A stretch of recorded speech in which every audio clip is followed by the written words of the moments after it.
So I made up a scale template basically just on the computer, and I've stitched some pieces of paper together and then laminated them with tape so that it's all in one piece. And this is to scale, so I'm going to use this as a guide. I'm using the block sheet of foam to make a three-dimensional reference model so that I can start working out where the magazine actually goes up into and connects to, and what are the individual components as a 3D representation, so that as they stitch together, when I make the metal components, the gun can be broken down and assembled like a real gun.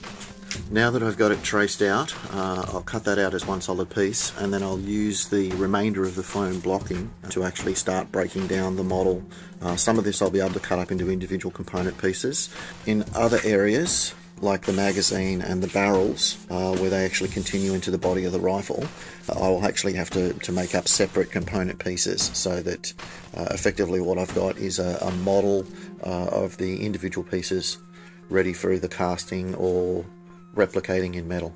Once I've got the shape roughed out, it's a very lightweight piece. The type of foam I'm using this time around is a wall insulation. It's a very high density foam. The strength of it means that I won't have any compression problems if I use any of this for the sand casting. Now if you wanted to, there's no reason at all why you couldn't actually use a piece like that as a finished prop once it was carved up, and cut off the barrel pieces and replace them with either doweling or pipe to actually, you could actually stop there. But because of what I'm doing, I actually want something a little bit more genuine looking, so that's my start point. So I've started basically cutting out the individual components. I'm going to use the base as a reference to keep on coming back to. The magazine, you can sort of see there, is getting closer to, that still needs to be made probably a bit thinner. I'm going to put a question out to you guys and to the forums as well.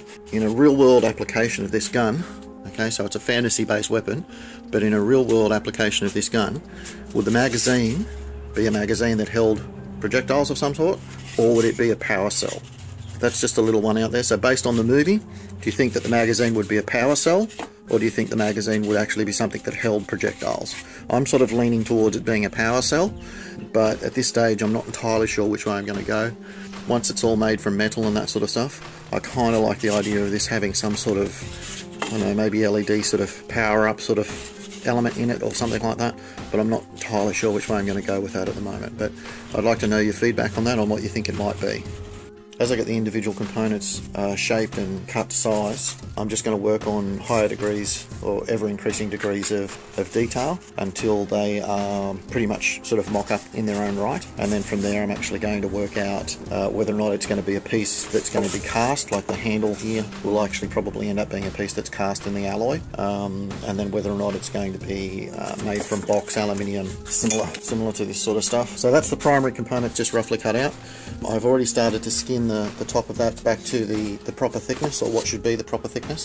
That thin piece I'll actually use as some of the detailing bits, so they'll be cut to match the detail lines that are in the gun, and then glued back on into the appropriate position so that it's got the right surface features. Some of these features I do actually want to be working features that might actually go to how the gun's assembled. The nuts and bolts and all that sort of stuff I want to be real, for instance, and then some of the locking components that allow for a gun to be broken down, I want them to actually be working pieces that break down as well. In the next video I'll start shaping and sculpting some of these core components. So that's the update for this time, guys. Hope you like this one. Talk to you soon.